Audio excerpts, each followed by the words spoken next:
Grandpa was waited on by women his entire life. On the 7th night after his funeral, he appeared in Dad's dream.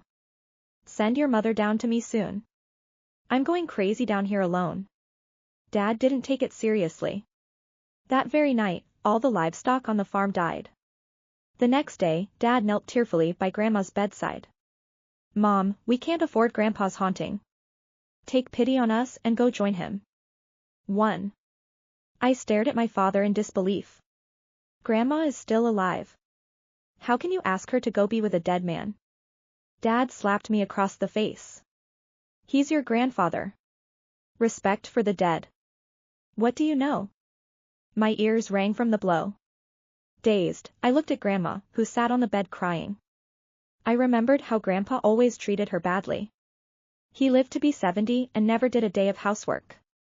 He had a terrible temper, often hitting and kicking her. Last month, Grandma's rheumatism was so bad she could barely get out of bed. Right after eating, Grandpa claimed he was hungry and kicked her off the bed, yelling at her to make noodles. Bent over in pain, she managed to cook him a bowl. When she brought it to him, he threw it at her head. Complained it was too plain, no flavor. Grandma had to make another bowl. I couldn't stand it. I ran to tell Dad, but he just clicked his tongue. "Your grandma cooked for him her whole life, now suddenly she can't make a decent bowl of noodles? What a waste of good flour."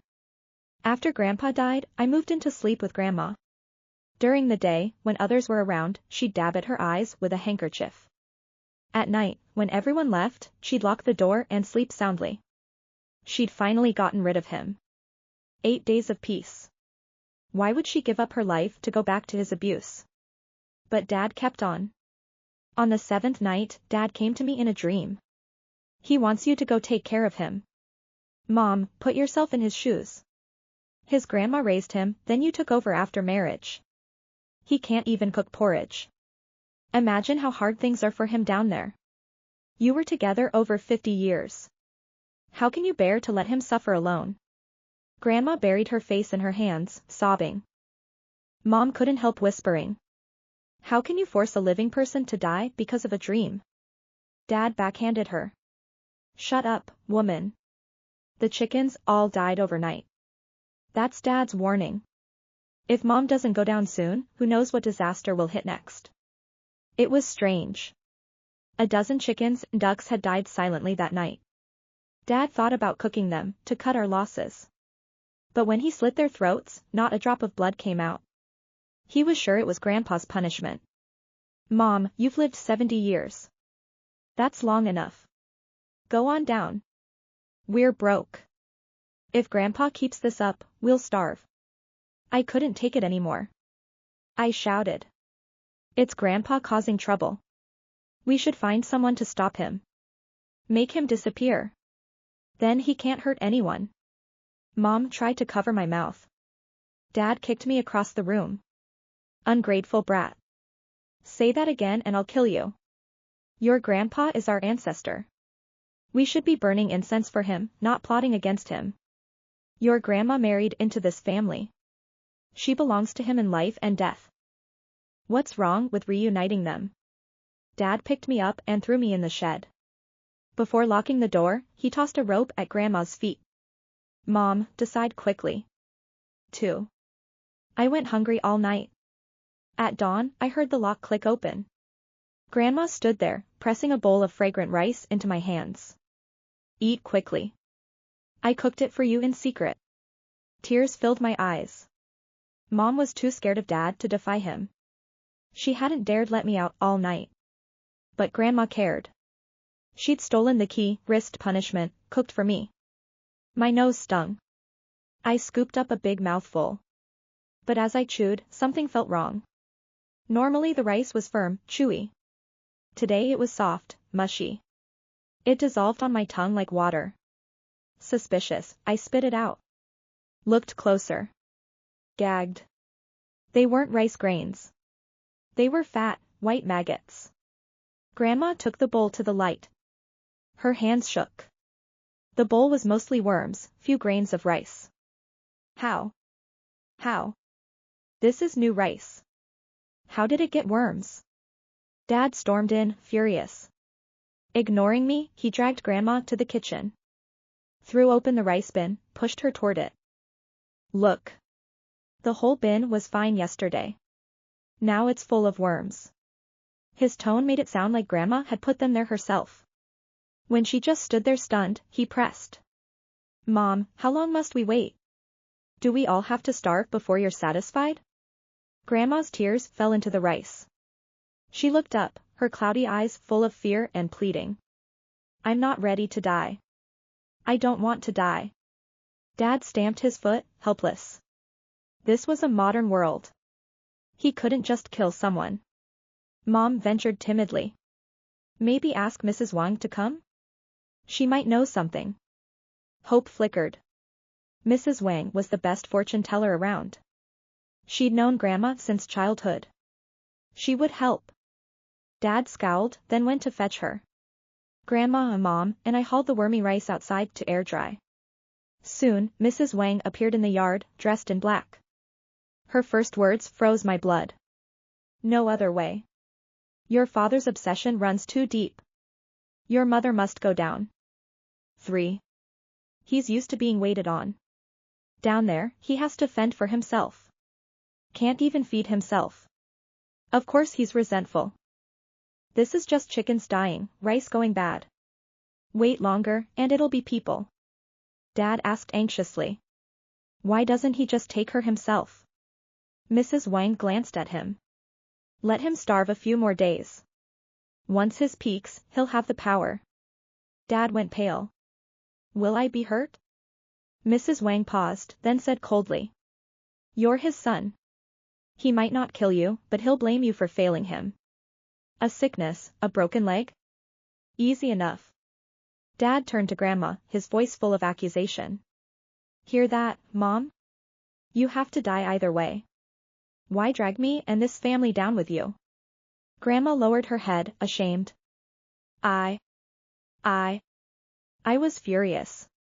I thought Mrs. Wang would help Grandma. Instead, she was pushing her toward death. Dad must have paid her off. I shoved her hard. You crazy old woman. We don't believe you. Get out. Dad slapped me again. Mom pulled me behind her, looked at Mrs. Wang desperately.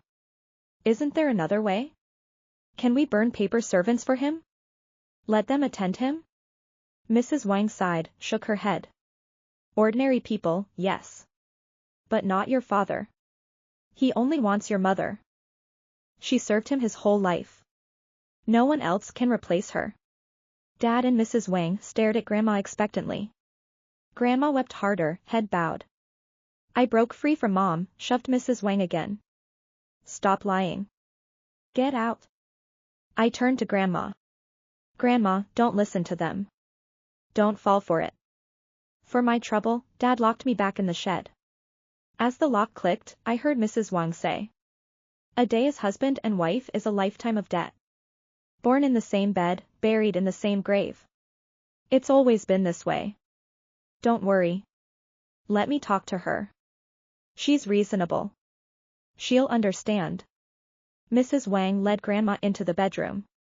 I waited in the shed, each minute an eternity. My throat was raw from screaming. I don't know how long passed. Dad's voice came from outside. Here's her burial clothes. Put them on her. Mom answered softly. I understand. Grandma was dead. I pounded the door, screamed until my voice gave out. Finally, footsteps. The lock clicked open. Mom stood there, red-eyed. Go say goodbye to your grandma. 4. In the bedroom, Grandma lay still on the bed, dressed in red. The red mark on her throat was terrible. I threw myself on her, wailing. Grandma, don't die. Open your eyes. Mom pulled me away quickly. Don't get tears on her.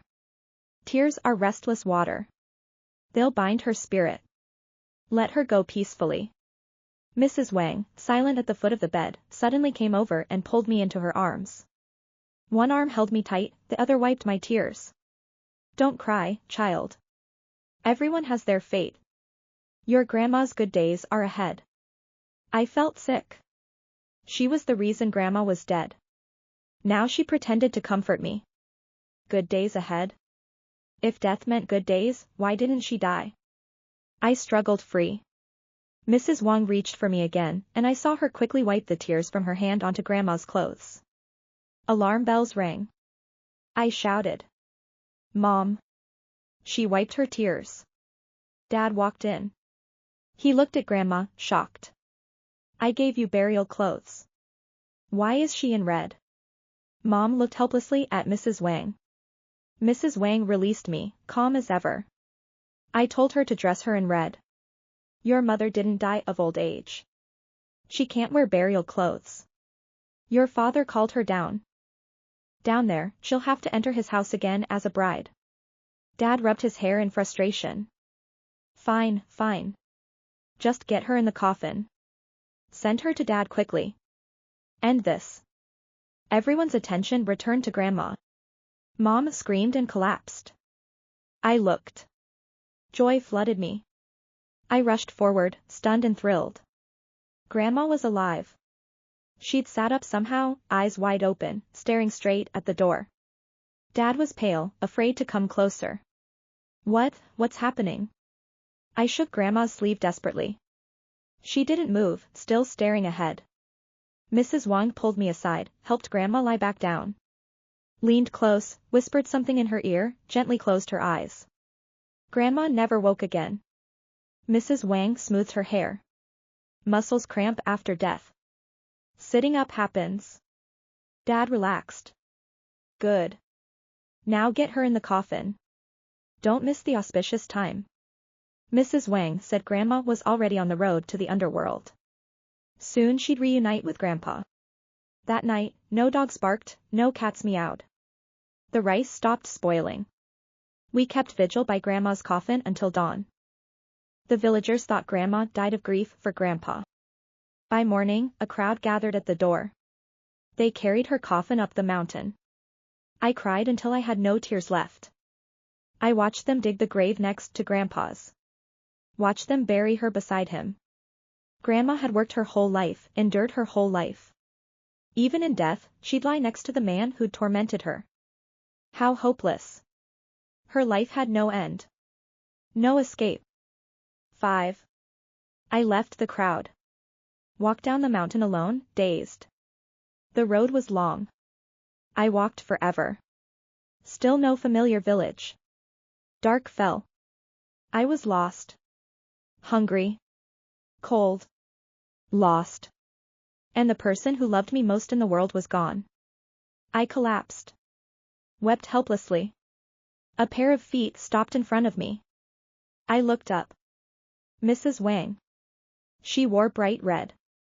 Reached out her hand. There's a wedding nearby. I arranged it. Come with me. Eat something good. I stared at her. How could anyone be like this? This morning she stood at Grandma's grave. Tonight she'd go to a wedding like nothing happened?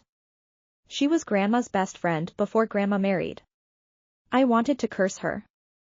But I was starving. My legs moved on their own. The wedding venue was huge. Few guests. Scattered around. The bride, veiled, twisted her red handkerchief nervously. Mrs. Wang went to her. Took her hand. Called out. Where's the groom? Bring him out. Don't miss the auspicious time. Everyone looked around. A moment later, they pushed forward an old man. But he trembled violently. Tried to hide. You're wrong. I don't know her. I'm not the groom. No one listened. They forced him next to the bride. I stood on tiptoe, pushed forward. When I saw his face, my blood froze. It was Grandpa. I strained to see if the bride was Grandma. But her veil was too thick. White lanterns flared. I shielded my eyes from the blinding light. When I could see again, Grandpa lay on the ground. Mrs. Wang had pushed him there. You're too old. Not good enough. Bring me a younger one. She strode into the crowd. Grabbed a young man. My skin crawled. It was Dad. Dad flailed wildly, screaming. No. No. Suddenly, he turned. Pointed at me, far away. Choose her.